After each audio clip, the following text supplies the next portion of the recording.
So, like, you decided that I apparently needed a beer down here. Yeah, of course. And I cracked one, and then I went upstairs. I was like, oh, there's a full one on the kitchen table, too. So we're rocking two cans. So we are officially starting Can Rant with 2 cans. Yes. Speaking to your mic again. Okay, how's this looking out? Or do I need to be like right up in that thing's grill? I need to be resting on the nose piece. Yep, that's where you need to be. Well, that's going to be very difficult to take a drink and talk at the same time then. Well, this is how we're going to roll. All right, start it up. All right. What is flapping, feather fluffers? This is 2 Can Rant. We're just two cans with 2 cans who can rant because we got two tall cans. Oh, damn. It's already started. 2 tall cans brought to you by Miller Lite. All right. And I'm JD. I'm Jeremy. And that fine fucker was slipping on some beer.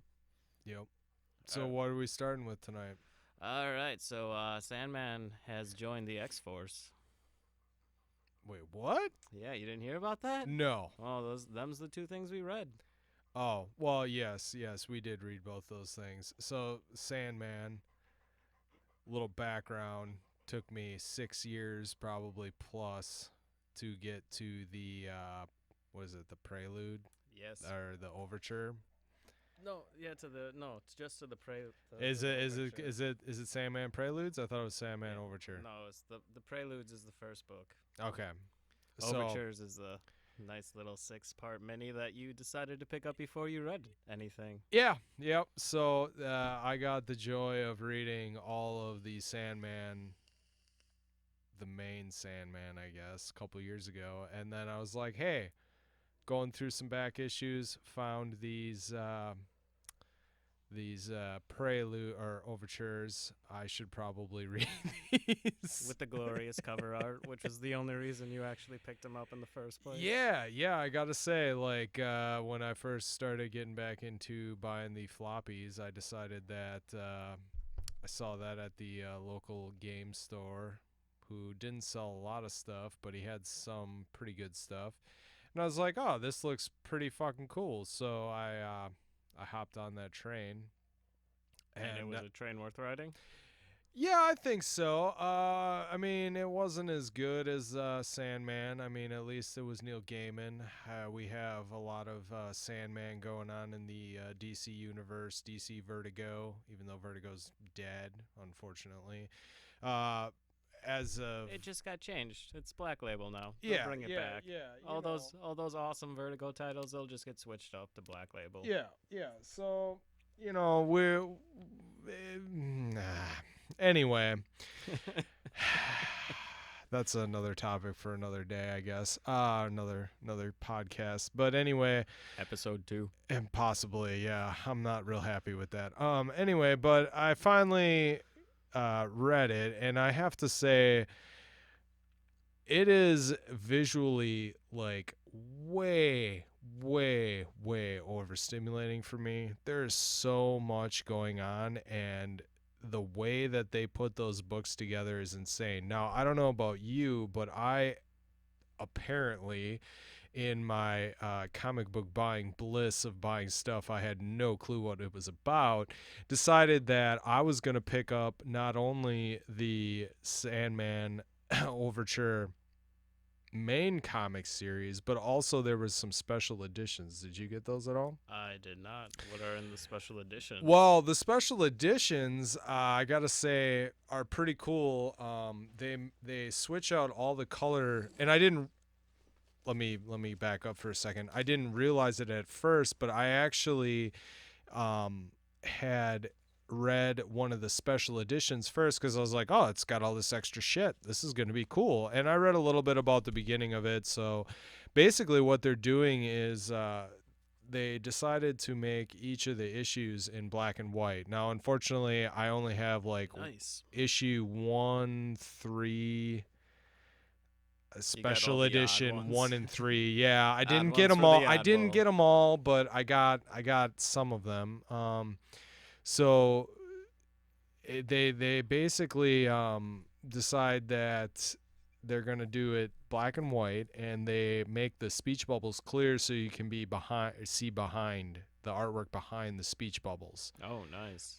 And there's a lot of art in there that's worth looking at. Well, I don't know. I'm gonna say this right now. Like, I honestly don't think that the speech bubble thing was that cool. My opinion, there's really nothing going on behind the speech bubbles that really detracts from the art, I guess. Well, that's the purpose of speech bubbles, is to be placed in such a way that you don't actually see them. Yeah, so it kind of seemed like a gimmick, in my opinion, that was not necessarily worth it. But the black and white aspect of it, even though I'm reading this, I'm like, wow, this is like some really detailed shit.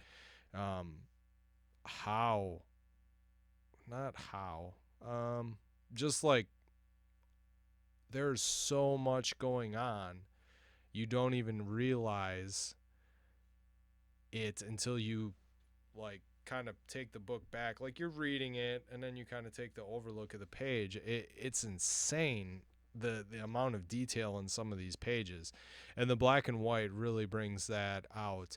Now, I had read the first issue in the black and white version, and then I went to the second issue and I was like, holy shit, this is in color. So then I checked out my other first issue and realized that was all in colors. So I didn't reread it per se, but I did go through and look at all of it. Just took in the colors. Yeah.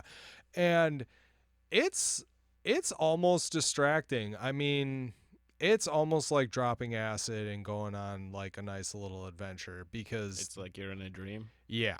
Which is cool. I mean, I guess, you got Sandman, the king of the dreams, and it definitely is something to see. So, and then the other aspects of the special edition, which I thought was kind of cool, was they went through and they have interviews with different people. Those were okay. Take it or leave it. I mean, at this point, I don't even know how many years after, to be honest with you. It almost doesn't even matter anymore. But they also had the guy who drew it decided to put down a playlist of things he was listening to as he drew it. Oh, nice. Yeah, it was kind of interesting. It's always good to get that inspiration for your art. Yeah, you kind of think about stuff and just look at, his personal preferences to music compared to my personal preferences to music. He likes Queen a lot. Like, he went through a lot of Queen albums I didn't even know existed. So that was kind of interesting. The writing, the story, I mean, overall, I thought it was pretty cool for somebody who, you're a lot more critical than I am of writing.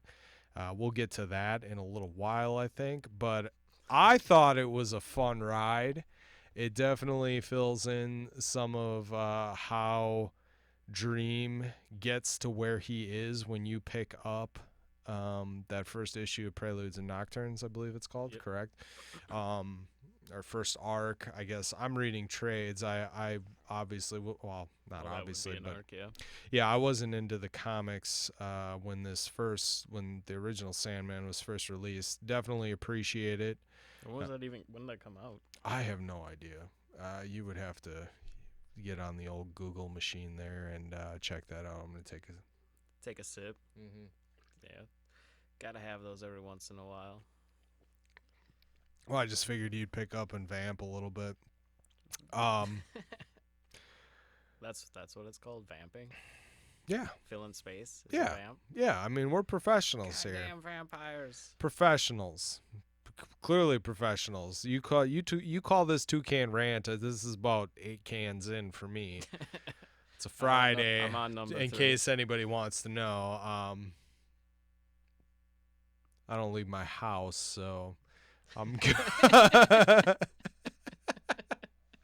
why we're doing this podcast. We're bringing all our opinions to you, because you're not going to come here at all. Yeah. And we'll never see you. Yeah. But I mean, overall, the story was pretty cool. Like, I definitely thought it was cool. The Corinthian, seeing him again, showing up again. Yeah, and that was one of the best images when they showed Morpheus from his eye sockets, and you see his teeth. Yes, I was gonna talk about that. That page turn was amazing. You just see the Corinthians grill all up in your face. It is something that one I didn't really expect. Two, I mean, my exposure to the Corinthian is kind of limited. He kind of showed up in the House of Whispers. He actually shows up. Seriously. Yeah. It's kind of during the Ananse. Anybody who's actually reading the current stuff, I know House of Whispers is definitely kind of a slog through at times. However, the Ananse, yeah. I don't blame you. I'm considering it myself right now. It has that weird thing where it's kind of blasé to read, but then something will happen that'll just hook you again and keep you enthralled. Like when Ananse showed up, like the story weaver, you gotta give him some props. Yeah, and it's something that, you know, if you're familiar with Gaiman and you've read some of his other stuff, you know, for example, what is that novel? Not American Gods. Not American Gods. What's the other one? The one that's basically about Ananse. Oh yeah, I think it's called the Anansi Boys. Yes, thank you. I'm His sorry. name's in the I'm goddamn sorry. title. Again, 8 cans deep. Where this might be a little interesting. You read stuff like that, and you get this. You get the visuals in your head, and to actually see somebody draw it is really cool. And you know, the Corinthian. Did you picture him like as a giant ass spider? Or do you Ananse? Yeah. Yes, I did. It actually reminded me of the Aesop's Fables a little bit. Fuck you. Sorry, like we're an getting actual distracted. video? We're getting distracted. Were we I'm being sorry. recorded? No, we were getting hashtagged. Anyway, Hashtag. What's our hashtag? hashtag 2 tall cans. I I'm think gonna drink to that. we might have to change our name to 8 Can Rant, Sorry, guys. which works too. 8 Can Rant. Anyway, yeah, you don't. Side rant. At the end of the day, do you really care what I think about Sandman? Probably not. I'm just here to enlighten you about comics. What I think. The average Joe, the guy down the block who's reading it. You know, you can go to CBR, you can go to Bleeding Cool, you can go to all these places, and you got these guys, the buy, do not buy pile. That's fine. That's fine. And fuck that guy. Well, yeah, fuck that guy, number one. Number two, CBR is posting articles like a paragraph long. Today I read one. Oh, Tom King tweets that I'm writing my last issue of Batman. No. And then For shame. Aaron something or other is writing his last issue of Thor. Last issue of Thor. Wait. And they had a little done with this thing now? I guess. They had a little interaction. And that was news. That was news, people. That is something I clicked on CBR. And there are many times in my life where I'm at work, supposed to be working, surfing CBR. Like, I can't believe I just fucking clicked on that. CBR clickbait review. So, you can go there. You can hear your reviews. You can come to us and hear. How old is this? Did you look it up yet? Yeah, 96. Oh, original Sandman. Did we look when the Overture came out? No. All right, look that up. I'll keep vamping. You can go to CBR and you can get that type of shit, but you come here, you're going to get an honest Joe's opinion. Somebody who, I mean, we got one guy who's educated in writing. You're correct, you're a writing major? Correct. All right, well, I'm a music major. I'm not doing jack shit with that, but that's beside the point. I'm in it for the ride. We got Mr. Critical over here who tells me all the shit I read is shit. But Which we'll get to in X-Forrce. Yeah, and that's fine, because, yeah. 2013. But I will say this: when you got a gaming thing, and you got the J.H. Williams III drawing it, and yes, I had to look at the cover to actually realize who drew it. You're in for a treat. I gotta say, visually, this from from first issue to last issue, this was just stunning. I don't know how else to describe it.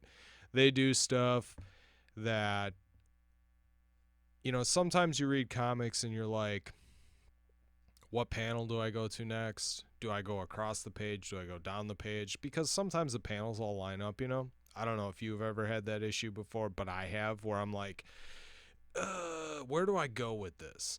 And some of these page turns, you just...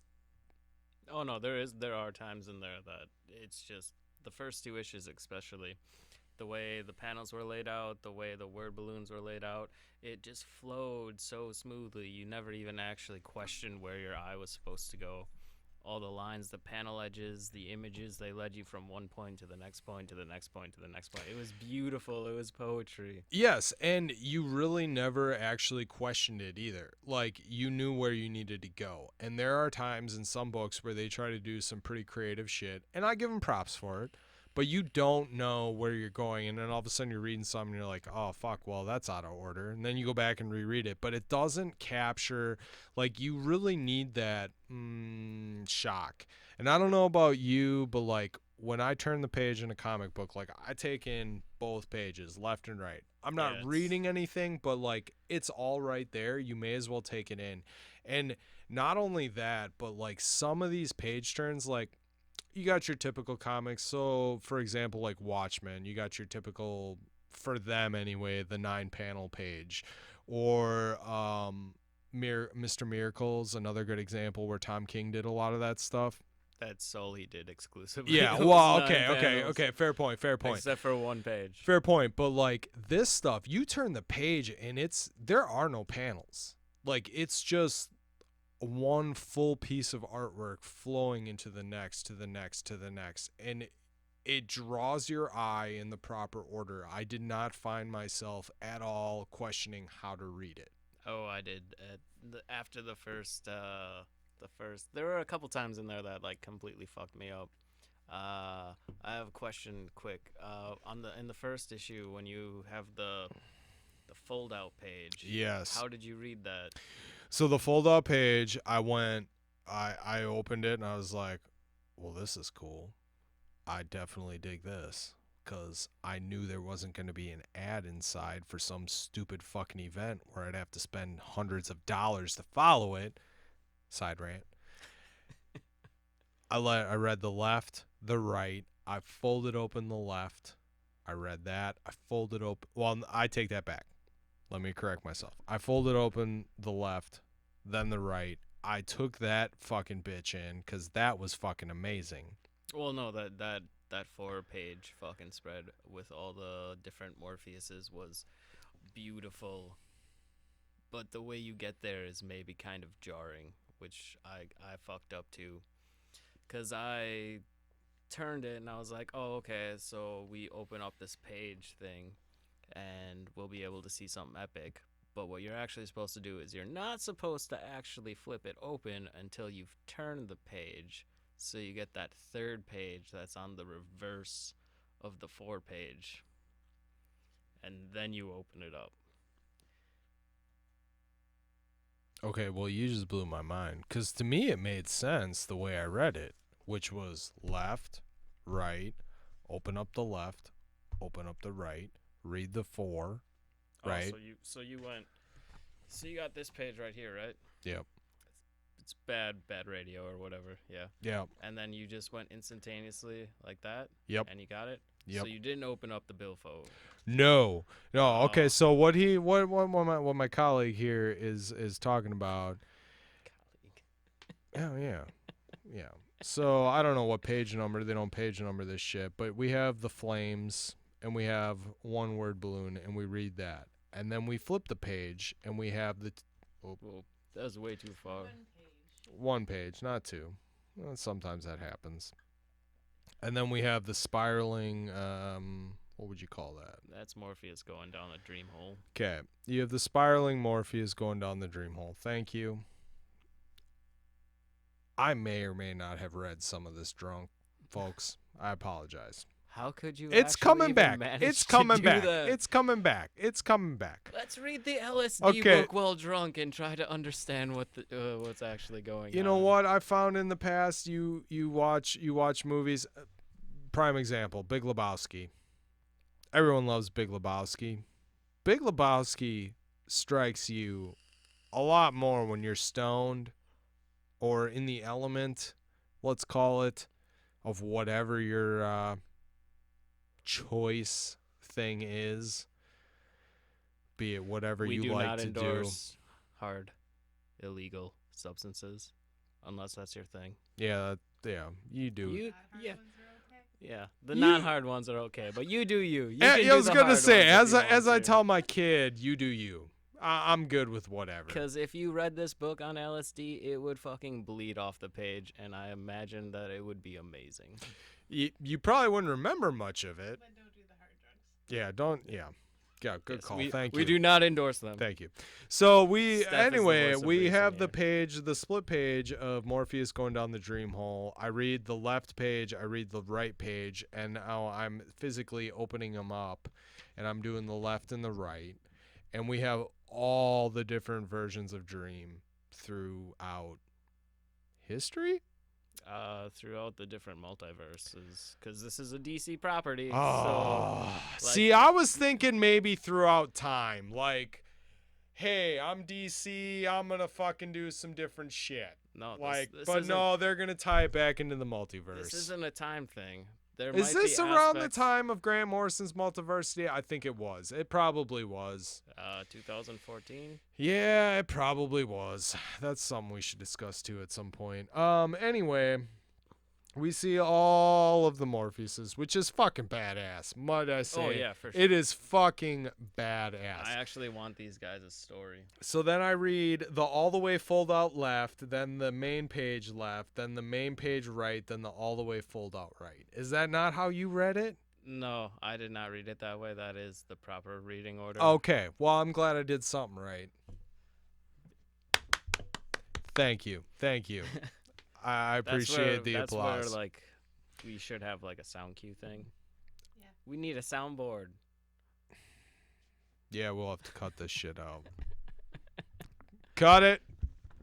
I think A little commercial break in there. I think Beck said that once. Cut it. Yeah, he did. In Loser.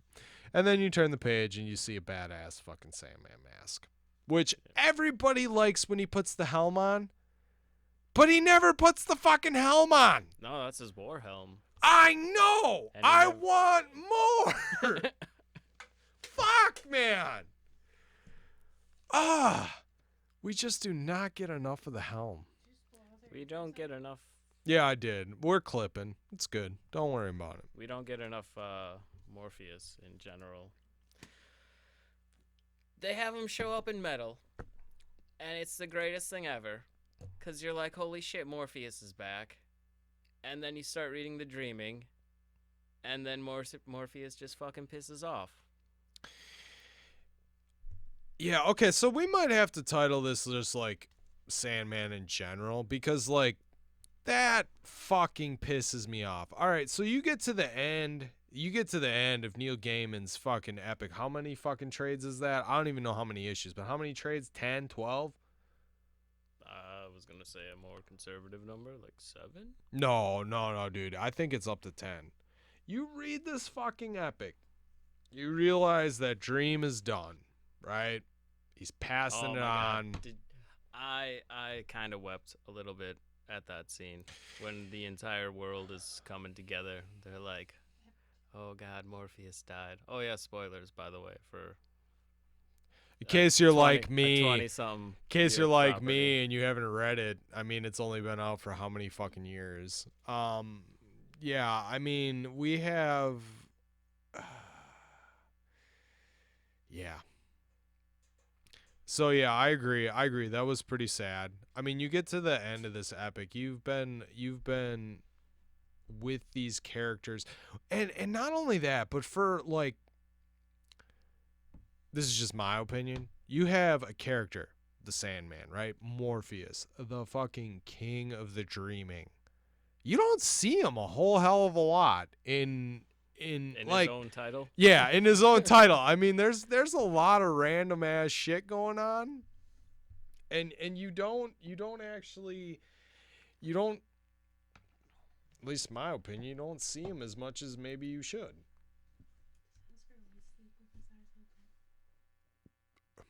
Sorry, folks, we got a dog sleeping here.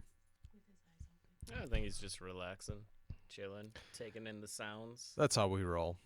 We got a dog, girlfriend trying to make comments about shit. Who doesn't have a mic, so if you can't hear her, apologies. Yeah. Thanks. Yes, that's the hashtag. Thanks. That's Thanks. the hashtag. Yeah, I told you we got hashtagged earlier. That's what it was. Bunch of pussies. So anyway, That was a legit bunch of pussies moment, but It wasn't. To remind you that the hashtag is linked. I forgot about that. What the actual hashtag was. anyway, we're gonna get back to the Sandman. Anyway, you also probably need to get into your mic a little bit more. Just FYI. Oh, okay. Anyway, I gotta go get a beer though. all right. You want another? You want 2 more? Yeah, you 3 more? just bring the box. Just bring the box. Oh yeah, we'll crack them in the mic. We'll crack them in the mic. Crack them all the way in the mic. Anyway, I mean, you got a title, The Sandman, and he's not exactly in it a whole lot in the main title. I gotta say, I'm very impressed with this overture, we'll call it, in that he's in it quite a bit.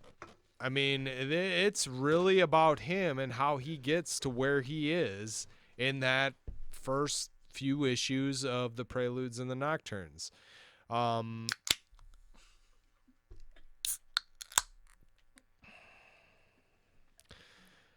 It's distracting. Yeah, I am a little bit annoyed. I also need to take into account how loud I get when I'm drunk. Yeah, adjust your volumes, man.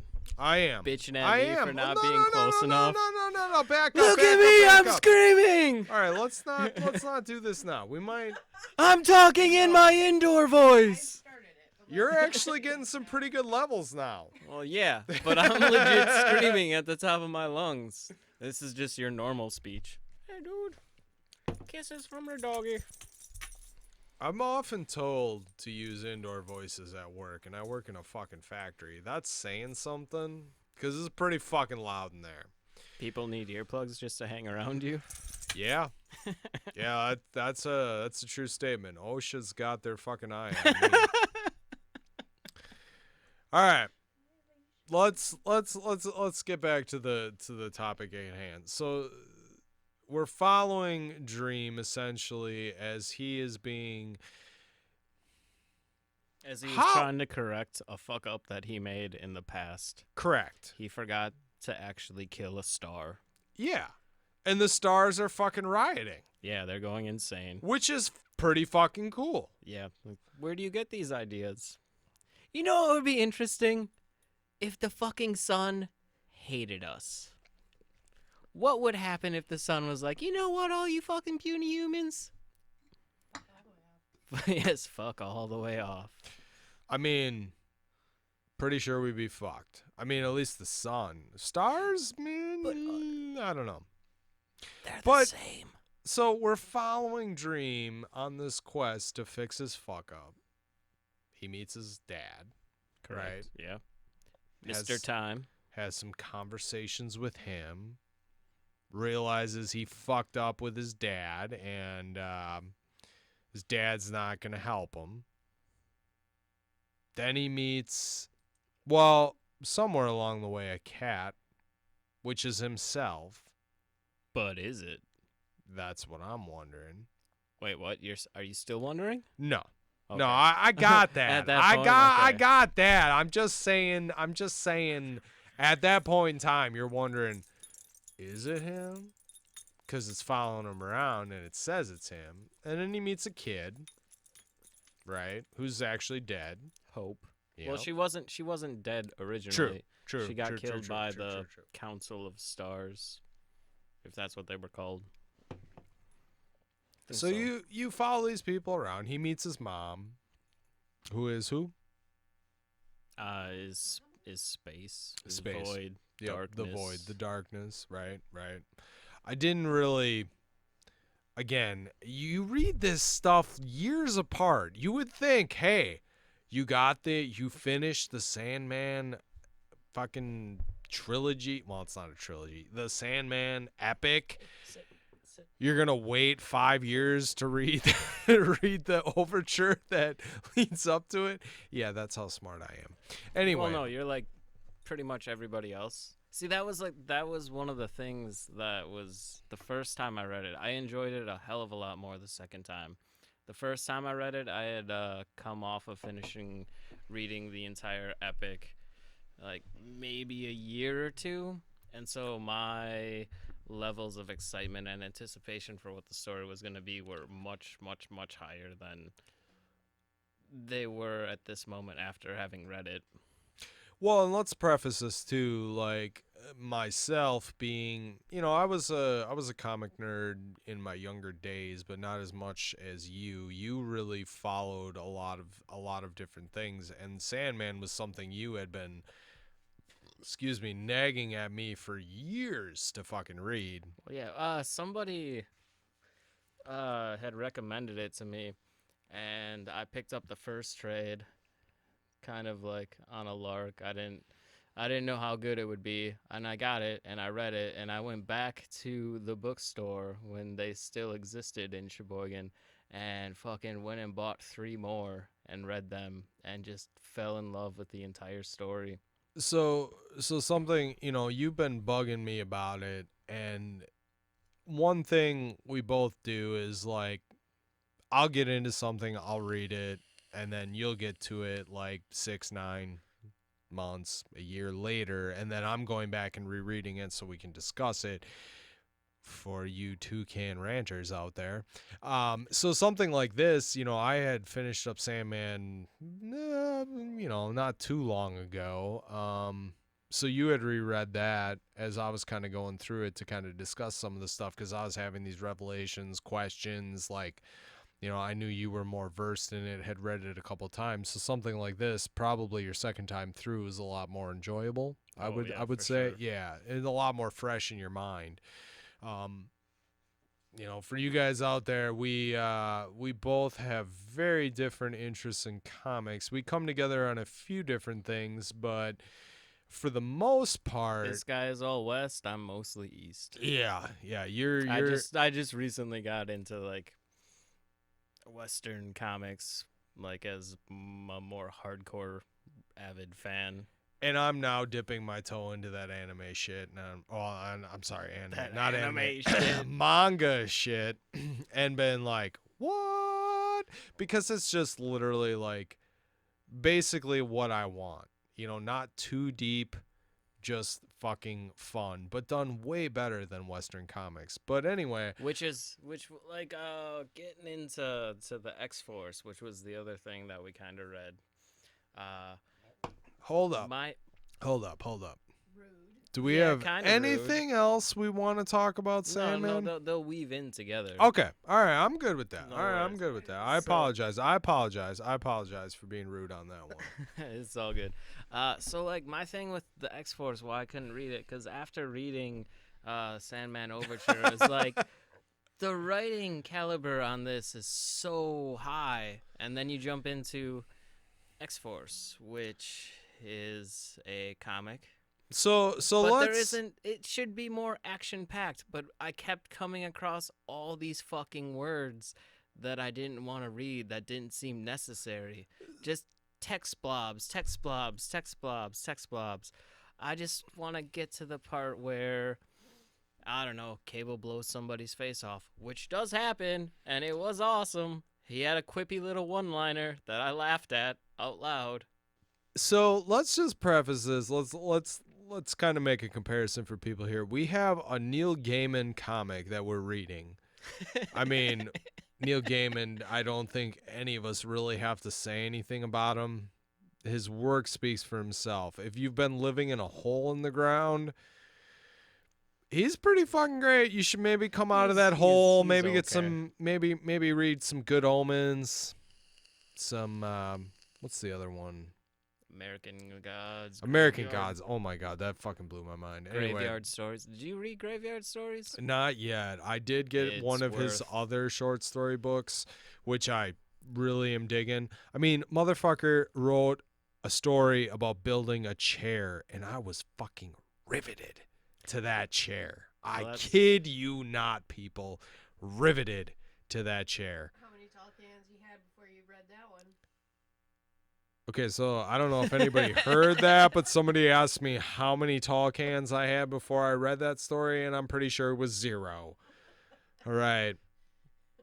But it's To gotta take a lot for you to be invested in chairs. I mean, you deal with. Well, chairs I all mean, day. I do build chairs Unless- all day. Unless, I do build chairs unless all that's day. why. Chair factory. Yeah, let's preface that. I make chairs for a living. Jesus Christ, the Um, detail in this chair. Oh my God. The way the stitches go in, the seams. Oh my God, and it rocks. There's foam. I think Fuck it was yeah a for desk foam. chair. I don't think it was a rocking chair. All right, so we're comparing like somebody like Neil Gaiman to Cy Spurrier, and again, if you live in a hole in the ground, you may have not realized that he's kind of controversial. Like some people love him, some people hate him. Some of his stuff's hits, some of his stuff's miss. I don't really know where this came in his career, but I'm gonna compare it to the horror movie that is so funny you cannot stop watching. But what horror movie? I don't know. I maybe do like I don't know, Halloween, maybe a Freddy Krueger, like some of the original stuffs. Are you serious? Terrible horror movies are funny. Yeah, I don't know about those ones though. But it's. But like Jeepers Creepers. What would you compare it to? it was painful. Okay, I well, I don't know if we're going like the horror movie analogy.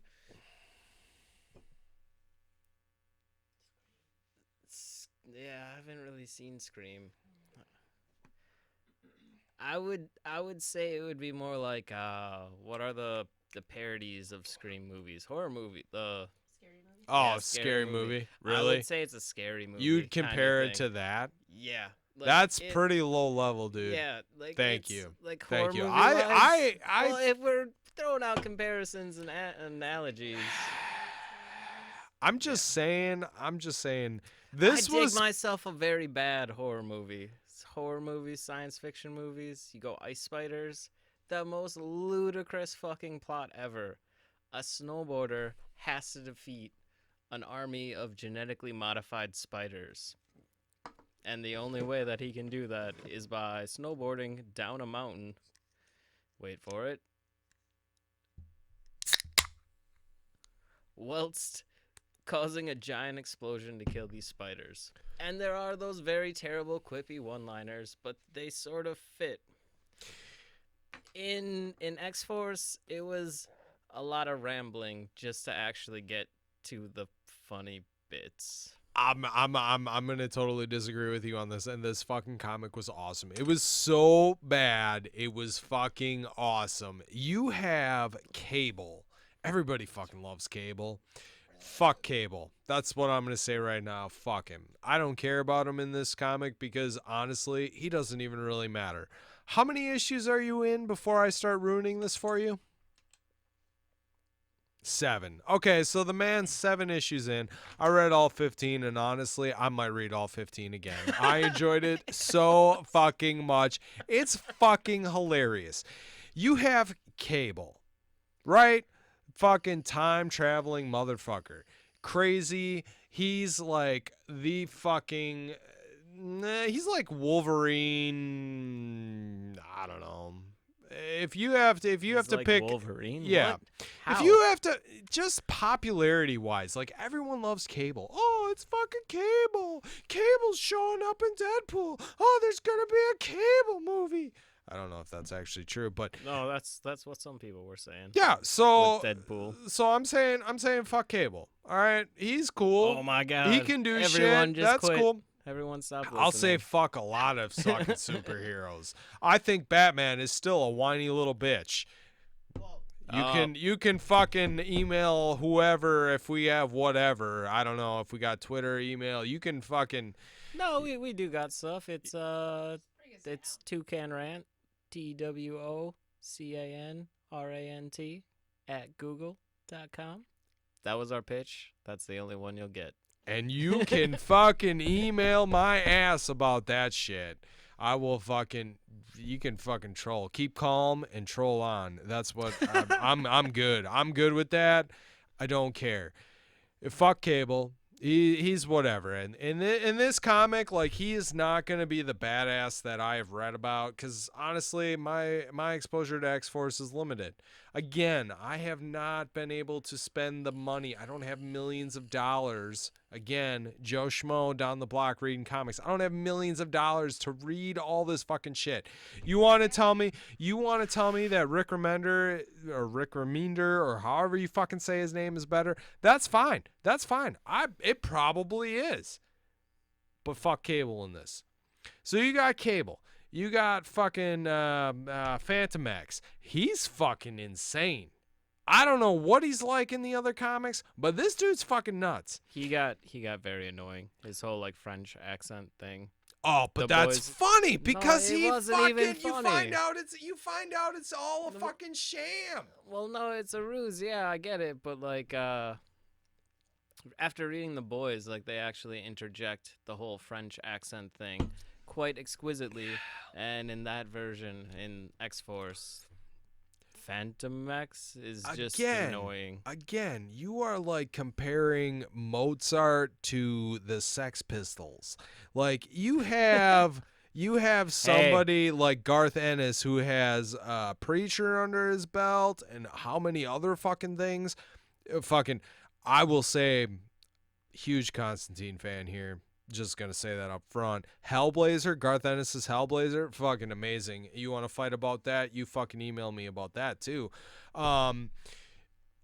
You're comparing Mozart to the Sex Pistols. This is very much a Sex Pistols comic. This is just pure enjoyment for me. It's fucking funny. There's fucking action. You say there's a lot of fucking text bubbles. I'll give you that. I'll give you Too that. many. Too many I to get would through. disagree. I'm just gonna say up front, I disagree. I thought it was just enough to fucking keep it going. You find out that fucking Meme is actually fucking Cable's daughter. You find out, spoiler alert. That's where I got. Spoiler fucking alert. You find out Cable's dead. Well, not dead, but he's in like a stasis. He comes back alive every fucking couple for 2 minutes a day to make a new fucking copy of himself to go out and fight another day. Like, this is just like fucking crazy ass shit. This is shit that could happen, right? We have people going into cryogenic chambers. That is a real fucking thing right now. There are cryogenic companies that are going to freeze your ass before you die so you can come back another day and fight another day. Granted, you're not Cable and you can't travel through time. Oh, how does this is a quick question because I don't actually understand how it works. This whole like body sliding thing. He keeps saying like slide by 10, slide by 1, slide by 2. What is the mechanic for that? I don't understand it either. I'm not gonna lie. And if anybody wants to email about that, you can by all means go for it. I'm not that versed in the X-Force. I'm not gonna lie. Maybe that's why I enjoyed this so much. Writing wise, I'm not gonna lie. Cy Spurrier, it's shit. It's shit. I mean, my kids' fucking storybooks about Pokemon are better than this. They have more of a voice, character development than this. Dude's got voice. He's got voice for days. Like each one of his characters are very distinct in how they speak and how they convey their emotions. Like one of the things that you had said when we were talking was how each individual issue like portrayed an individual character, like their point of view on a certain topic, which was an amazing I'm gonna say gimmick. That's the incorrect word for it. Yeah, no, But I get you. stylistic choice. Yep. It was amazing. To embellish on that further, I mean, you fucking open these issues and you're thinking you're reading a completely different comic. Like, they don't flow at all. And you're reading this and you're like, what the fuck am I actually reading? And then you get to the end, middle, I don't know, and it all makes sense. It flows, but like, there's a lot of random ass shit. And I don't know, maybe 15 issues, maybe he got cut short. Maybe he knew that it was going to be a short run. Maybe that's why we got the shit that we got. No, but like speaking on that whole when you jump into the comic, the last one that I read was where they start out with him, Phantom X, complaining about all the flies and the sharks. Yes. It was good to see that the story just sort of kept going. You didn't actually have to understand what was going on. Like, you understood the stuff that happened in the issue before when you jumped into that. They did a nice little recap, but you're like just tossed into the center of this entire scenario, this entire world that has been going on without you. And you're expected to just be like, okay, that's cool. And that's fine. You can just like go along with it. And you don't know what the sharks are there for, or why the sharks are circling around their giant vehicle, their shield ship, whatever it was called. Yeah, and I'm not gonna until the end. I'm not gonna spoil it for you because that is actually wait. pretty We'll cool spoil part. we'll spoil Sandman, but we won't spoil X-Force for you folks. Well, no. I'm saying for you personally, because I'm assuming at some point you're gonna finish it. I mean, you got the sweet Marvel app. You can do whatever you want. Hashtag sponsor. Yeah, I mean, if they want to, fuck yeah, I'll read Marvel if I have to. No, I'm kidding. I like all sorts of comics. But you have,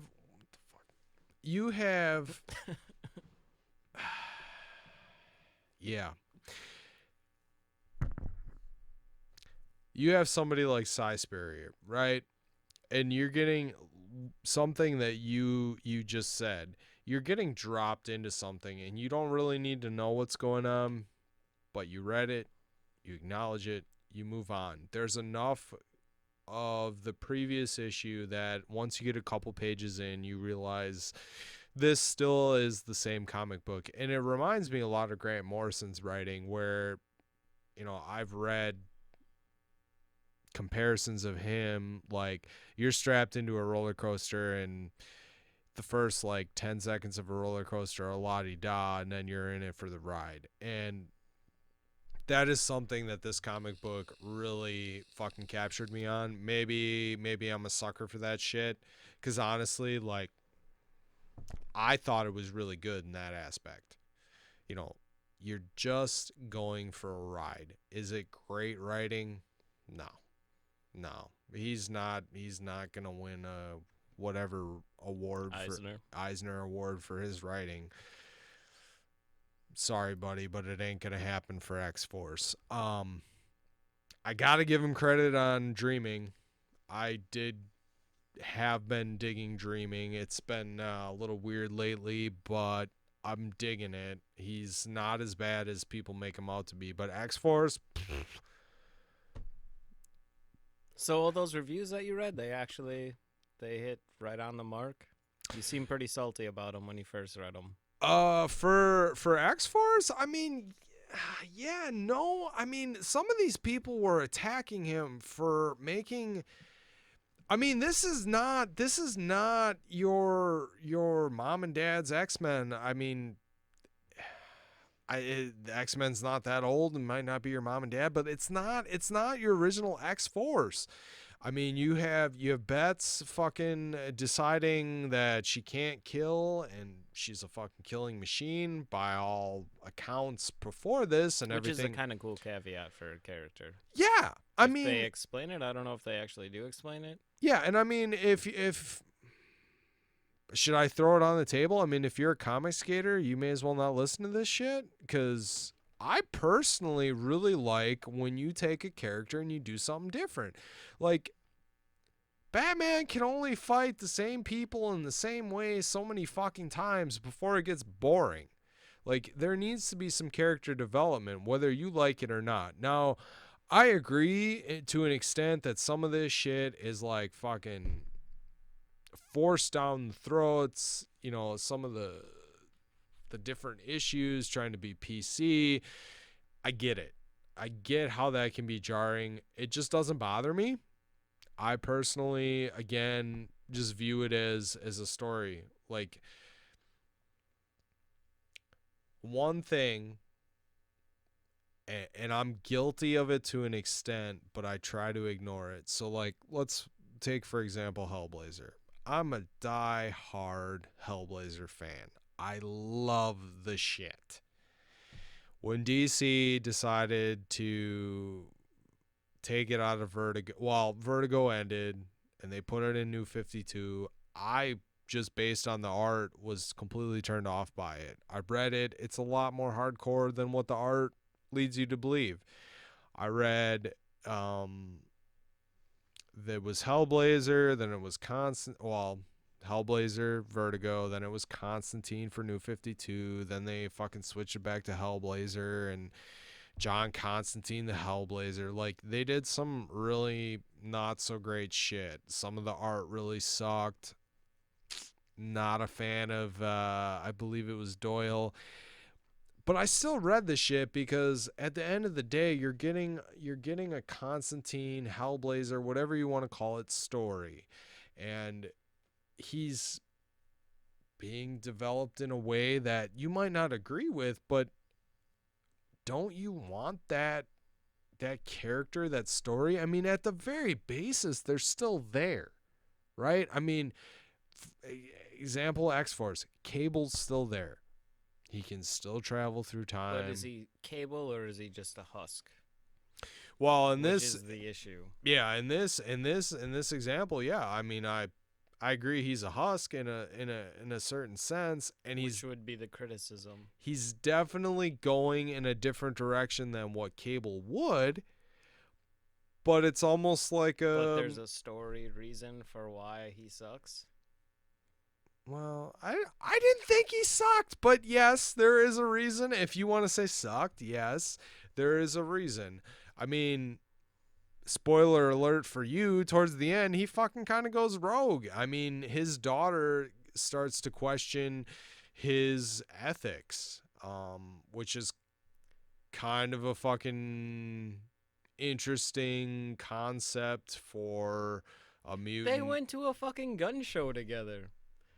All Yes. Cable does is kill people. Yes. How can you? Sounds like Kick-Ass. Except Hope isn't really a mutant to that degree. Cable's kind of like a fucked up version killing machine, and his daughter, unless that's different in the comics, she's like, they're not a duo where they go around and kill No. for fun. No.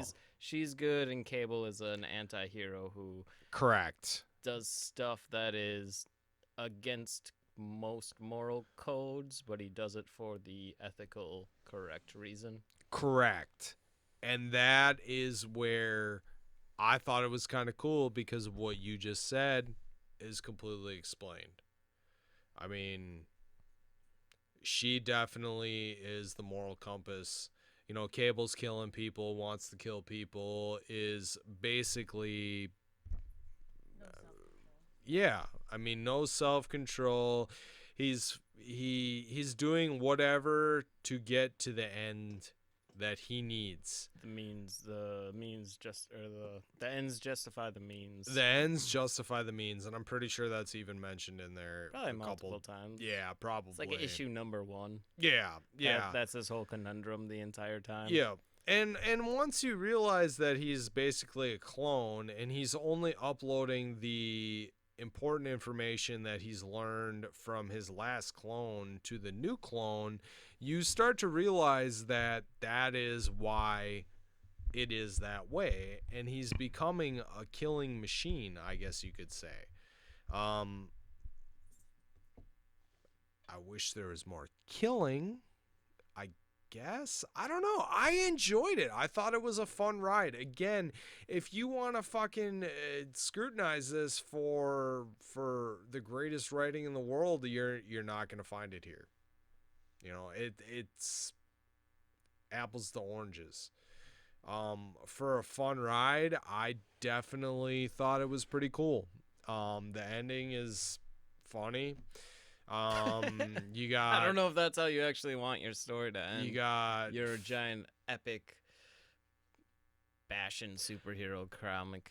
but is it an epic? Every time you put something out onto the page, you anticipate it for it to be epic. You're telling a story, man. You don't want people to be like, "Oh, that was a B horror movie schlock." You want people to remember and enjoy the ride and have it resonate with folks. But how many millions of dollars do people make on those B horror bullshit movies? But I guarantee the writers who do it actually want it to be a thing that is significant to at least a portion of the audience. I have one movie for you. Just one. Just one. And if you tell me the writers were serious about this, I'll slam the rest of my beer. Oh, awesome. Zombievers. Zombievers? Real movie. Oh my god, that was a fucking fantastic flick.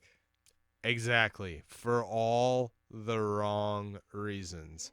And you watched it with me. Weren't you the one who like? Oh yeah. You had more than a few tall cans. We fucking rented that. We watched. I convinced you to rent Zombievers. That was my accomplishment for the day. I was like, we should watch Zombievers. I heard good things about this. I had heard nothing about it. Saw the title and was like, Zombievers! Yes, she's drunk. She'll do it. But that could Figured just we'd be, see a little bit of Beaver. But Ha! the thing there is like that is a genre. Zombievers? And No, I no, honestly no, think like B horror. B horror is a genre. This is what I'm talking about. I know what you're gonna say. Comic and this is not what you're gonna say, but my fucking rebuttal is comics fucking take themselves too fucking seriously. They're fucking comic books, man. They are stories. People write them. They are meant for enjoyment. I do not understand bashing people for writing a story. If you don't like it, don't read it. But You spent money on it? I'm sorry. But as a Joe Schmo who just enjoys reading comic books, you want to get your actual bang for your buck. I agree. If you're invested in these characters, do you want them to just be schlocky, cheesy nothings, a B horror movie? When don't get me wrong, B horror movies are a thing and they're fantastic, but if you are expecting to get an actual story that is worth the investment, why would you be defending a fucking story that isn't worth defending? I don't know, man. I love this story. I thought it was fucking awesome. So you're saying No, X-Force. not Was Zombievers. amazing though. Let's yeah, that's a good point. Let's clarify this. X-Force. I fucking loved it. It was fun. So do you think there should be a sort of subcategory for superhero stories in comics that are not meant to be serious, like an Elseworlds, but even different from Elseworlds, where it is still continuity but not continuity, but it's just meant to be as absurd as possible with characters that are, by the very virtue of their existence, are ridiculously absurd. Here's what I'm gonna say. I mean, No. Meryl, Hold on. Oh, go Meryl? ahead. Meryl? Meryl. is a fucking Or amazing Meryl, yeah. is an amazing character. Yeah. Yeah, she's fucking cool. is hilarious. She's like Deadpool, Wolverine, all mixed together. Yep. Insane. Yep. And as you go through, you realize that she believes one thing and then she finds out another. And Oh, honestly, the baby reveal. the That baby was reveal? fucking insane. well, you'll find out that gets crazier than that? she That- didn't. Okay. That's I'll a leave spoiler. it. I'll leave it. All right. You can do what you want. Here's what I'm gonna say. People are too caught up in continuity.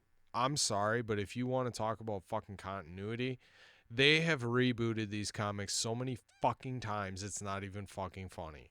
Okay? Let's get real here, people. We are not even talking about the same Batman we are talking about from, I don't know, since 66? 66? Is that when he came out? Oh no, he's I don't know.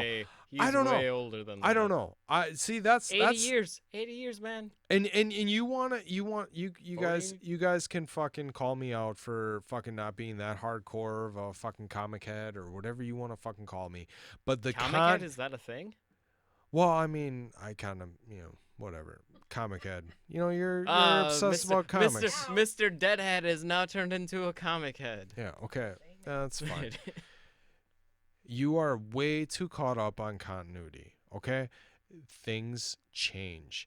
If you look at how many times DC has said, we're going to change this shit, how can you even be upset?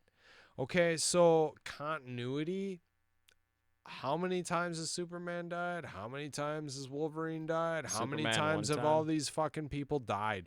How many times have they come back? How many times have they been fucking corrupted? How many times have they been this, that, the other thing, broken? Batman's had his back broken by Bane, what, a couple times now? Like, seriously, I don't understand it. People get way too caught up in that shit. In my opinion, and this is just how I roll. Okay, well, let me finish that thought. This is how I roll. You got a Side fucking Take a writer. shot. You got a fucking writer, and he writes a story. That's what it is. That's all it is. I mean, you can be fucking pissed off at Doomsday Clock. Isn't Doomsday Clock completely different than Watchmen? Alan Moore's pissed off about it. We don't see people fucking bitching about Watchmen or Doomsday Clock. They're all waiting for it to fucking finish up the Rebirth bullshit. What's Rebirth? Oh, it's a reboot of the entire DC universe. What does that fucking mean? Oh, we're recreating all these characters. Now, before you fucking send me emails or you fucking start bitching at me, the core beliefs, what would you call them? Characteristics of the character remain. Wolverine still got claws. Batman's parents still died. He's still, Swamp Thing still fucking Alec Holland came out of the swamp, even though that's kind of changing. You have all this shit, but So the you're core characteristics, the way that a character acts is still there. So, for example, X-Forrce. Cable is a badass motherfucker, anti-hero, who fucking, the ends justify the means, right? He still is that in this fucking comic book. Most people are not liking it because it's not the same Cable. It's not the kick-ass Cable. It's all of a sudden this clone, and there's more of a side story going on and it's not focused on Cable. I think that's honestly, saying that now, X-Force, people are pissed off about it because Cable's not the fucking main fucking point of this book. These characters are being changed a little bit. They're starting to question a little bit. Again, Bets, she's not the fucking killing machine she was. She, spoiler alert, ends up doing it, but like there is some Multiple conflict. times. There's some conflict there. It adds interest to the fucking story. So my point, you want to fucking follow continuity, you want to keep everything the same, fine, so be it. You are going to end up with some fucking boring ass comics where it's the same fucking thing month after month and there's no character development. I fucking hate it. Swamp Thing has changed a lot. You read fucking Alan Moore's Swamp Thing, and then after that, it's not even comparable. Am I gonna fucking say fuck Swamp Thing now? No, because Snyder did a good New 52. But again, they redeveloped that character. But his core shit is still there. He's fucking Captain Planet. He loves the Earth. He loves the green. He does all the shit for the green. He fights the gray and the red and all the other bullshit. They fucking introduced a whole nother element, a whole nother parliament in the New 52. It's not there. Well, they canceled him after New 52, but I mean, it's not there now. He's in Justice League Dark. There's no mention of the new thing that he did. So what is continuity? Explain that to me, because there is stuff that is done in comics that is in continuity that does not appear again and is never mentioned, and there's nothing to it. To me, continuity is a fucking soapbox for someone to stand upon and say, I hate this. Instead of looking at it as a story, what does the story tell? Does it have a good plot? Is the climax there? Does it have a good resolution? If you look at the writing style, and I'm not gonna lie, man, X-Forrce is shit. It is fucking shitty ass writing. The dialogue isn't great. The fucking character development isn't, well, actually I gotta say the character development isn't bad. It's not great, but it's not bad. I mean, he only had 15 issues to fucking develop it, and you figure you gotta fucking ramp up to the fucking climax of the story. 15 issues, I mean, you're gonna have a tough time fucking climaxing and and getting to the resolution. That's my problem. All right, but isn't the point of continuity to have a continuous story? When has that happened in the past 10 years? In the last 10 years? I don't even know, because I haven't even... have I been fucking keeping up with comics like I do now and for the past 10 years? Let's say the past 4 years. Batman. I've read the entire New 52 Batman. Love it. Right? Right. A lot of people hated some of the aspects of it, but Snyder's a genius. And to be honest, we'll just put this on the table now. I mean, you got me into getting floppies again with the metal, right? I was getting floppies for a while. I was not a big DC fan, even though after the fact I realized a lot of the shit I was buying was either independent or DC. I wasn't as big of a Marvel person as I thought.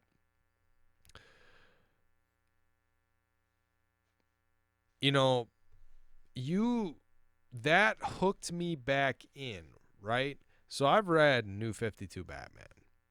New 52 Batman and Tom King Batman, very different. Extremely different, yeah. And I don't see anything continuity-wise from Snyder to Tom King, but it's all technically continuity, correct? Correct, yeah. Unless the rebirth aspect negated everything, because the New 52 was its own separate sort of universe. And when you go back to rebirth as being a reboot, it was more of a re-establishment of old continuity. So I ask you, what does continuity mean? They're all just building blocks. Exactly. This thing happened. This other thing happened. Exactly. This is how the character has developed in the stories. That's how we went from pre-66 Batman to the Batman we have now, is by taking the pieces that fit and putting them into an overall big jigsaw puzzle to get to the actual character. So, I will ask you, what does X-Forrce do to continuity? Well, it just wastes everybody's time. How is it okay. Fair enough. Because I mean, if you no, fit you're right. If you don't like it and you think it's a waste of time, yeah, it's a waste of time. If the reader doesn't like it and it doesn't stick around in the collective unconsciousness or consciousness, then it doesn't matter in the long run. It's just a whole bunch of words that are thrown onto a piece of paper that happened. That no one Clearly, cares about. clearly though, it was something that Marvel thought was worth putting out. I would argue that it has some lasting effect. Okay. And maybe it doesn't build upon the X-Force lore or continuity. I think continuity is a bullshit term. I don't like it. Let's All right, let's I'll call be it right back. let's call it lore. Let's call it lore. Oh man, now I gotta like refigure out how to state that. Alright, so you've got these characters you have placed yourself upon, or certain aspects of yourself. These are characters that resonate with who you are as an individual. Their stories are worth telling, are worth reading, are worth continuing on. How does continuity not fit into that? It does. You want to talk about continuity? There are things. So, for example, again, I love Constantine.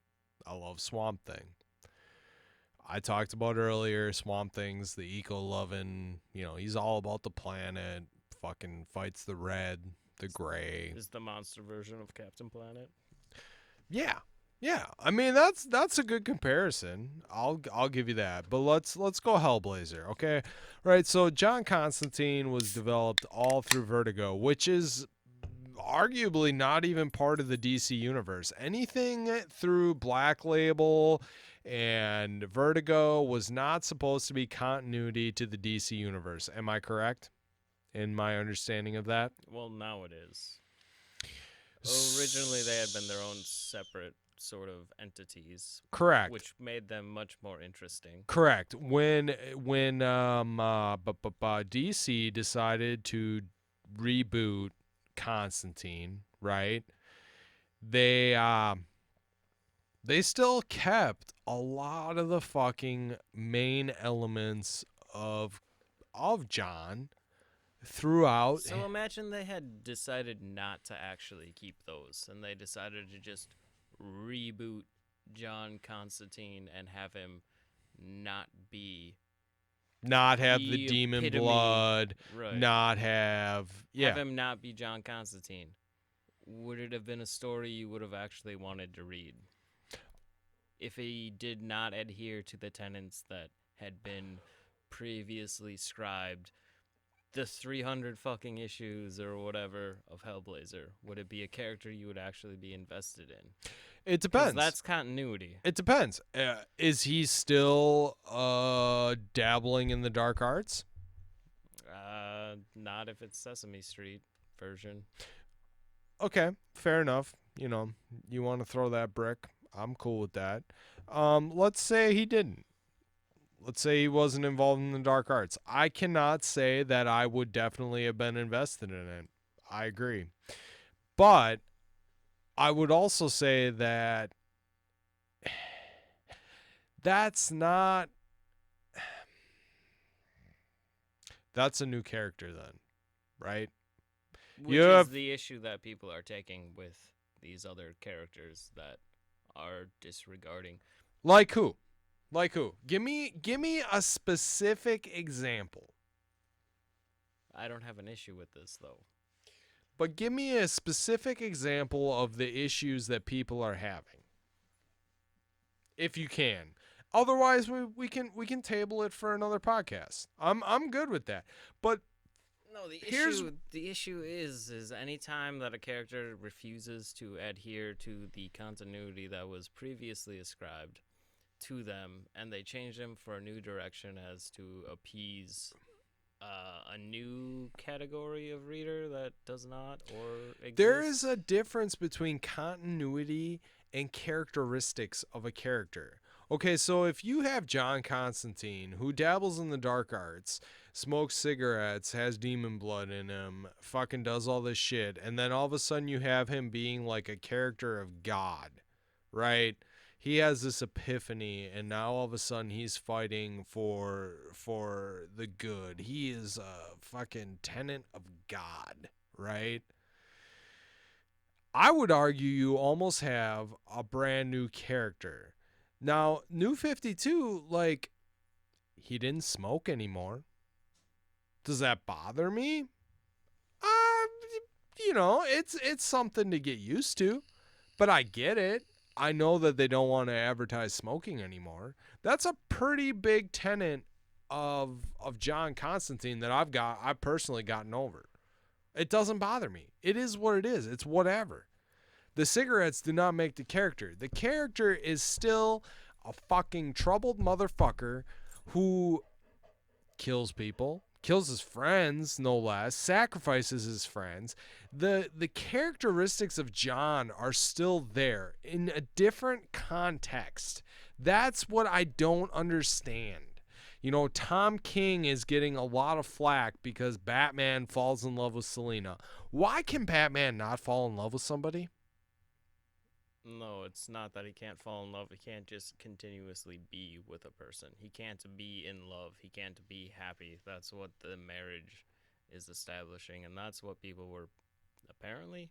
No, not even people were pissed off that he could be in love. People want him to be in love, to have that dynamic. It's the writers who are refusing to do that, and editorials that are saying that Batman can't grow because Batman would no longer be Batman if he was happy.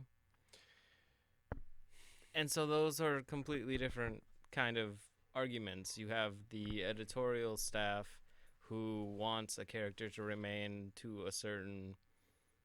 adhere to a certain kind of principle that has already been established, and the fans who disagree with it, but we have the disagreement in multiple ways. We got the people who want to actually see the character develop, Batman being with Selina and developing that way.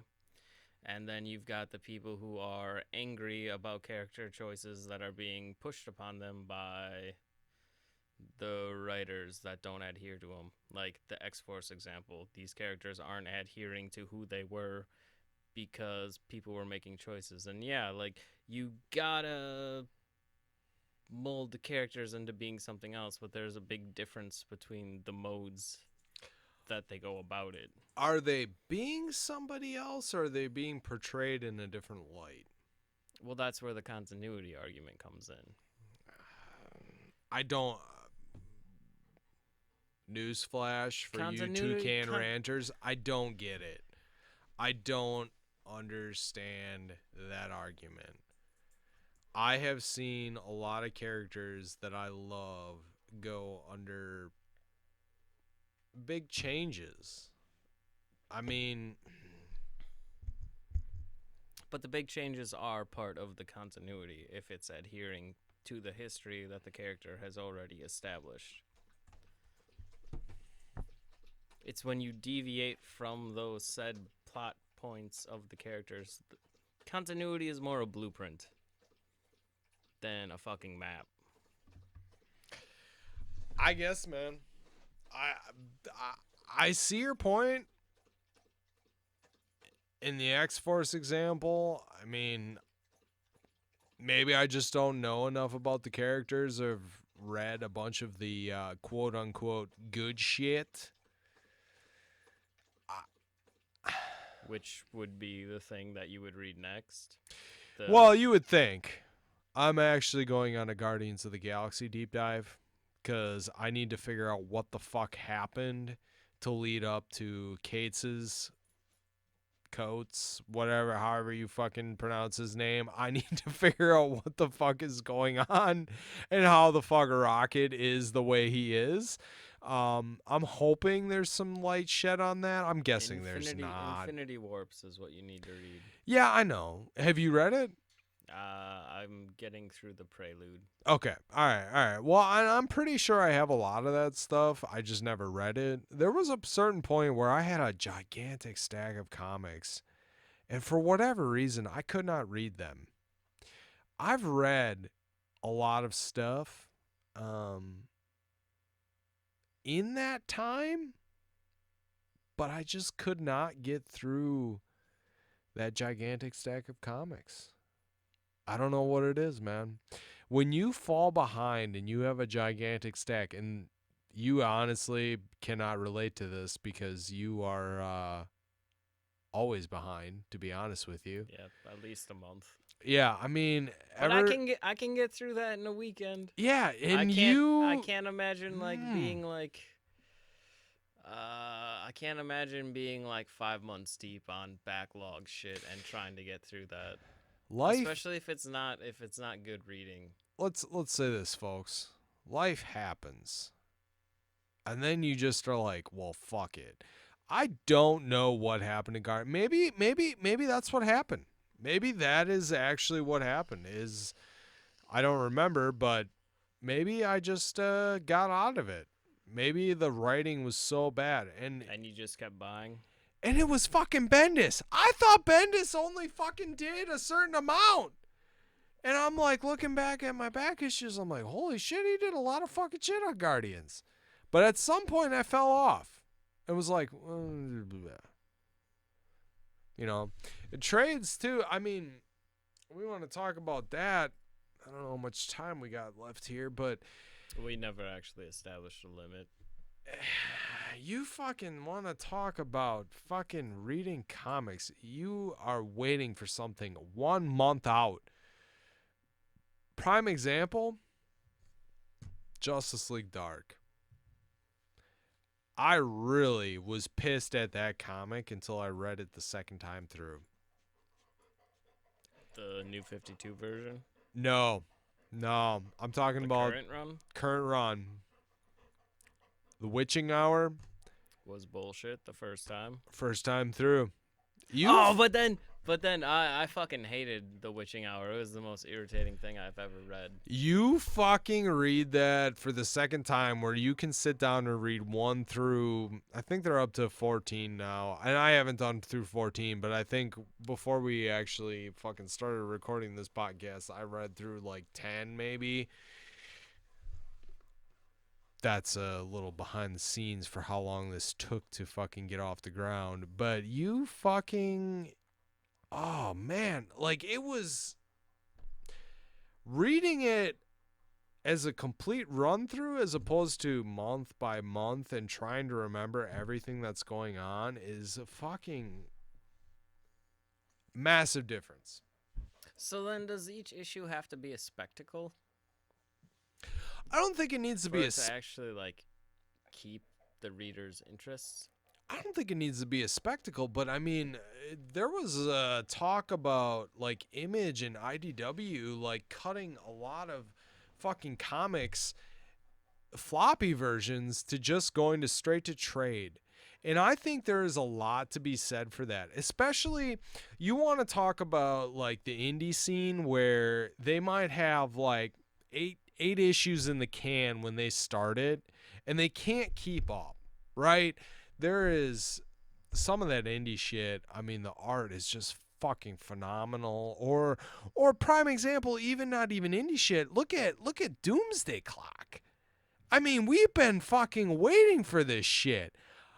I couldn't tell you what happened in the first fucking issue anymore. Right? So there was a lot of delays with Sandman, right? I did not. Yeah. Oh wait! Are you talking about the overture? Yeah. Yes, I do remember that. It didn't affect me because I wasn't reading it, but there was a shit ton. Yeah. Reading it now, how many years later? I can see why. As a straight run. Well, yeah, because it probably took a shit ton of time to actually do that art. But could you man, was it worth it? The wait? Correct. For that one, yeah. For that one, for sure. Doomsday Clock, I'm totally digging it, even despite the wait. And that's the thing, though. Like, there are issues that are completely worth the wait. Like, it doesn't matter if you have to wait five months. But then you got the ones that come out every single month, and you're like, was it worth the wait to get to this? But I would argue you read that week to week or read that as a straight run, you wouldn't even think twice about it. No, which is what the House and Powers of X are doing. Oh my god. Oh my god. The House and Powers of X, they fucking did it right. I mean, Hickman fucking deciding he was just gonna fucking say, well, number one, fuck all this other bullshit, because, yeah, X-Men was getting fucked up. I kind of followed that shit. I didn't get into the gold and all the colors and shit, red and blue and whatever. I don't even Rainbow know. Force. Yeah, the Rainbow Force. But, like, I read X-Men pretty hardcore when I first got back into floppies. I like X-Men. I'm not as well versed on it as I would like to be, especially historically wise. The quote unquote good shit. But I read, X-Men, Uncanny X-Men, late 2000s. You know what I mean? Like, well, late 2000s. That's kind of a bad thing. Like, I don't know, 2014, 2015 type shit, 16 maybe. Like, whatever he did was amazing. And House and Powers being week after week after week after week, it pissed me off pocket-wise. I'm like, fuck you, dude. You need to not be burning a hole in my pocket. But it was totally fucking worth it. And I'm not even done with it yet.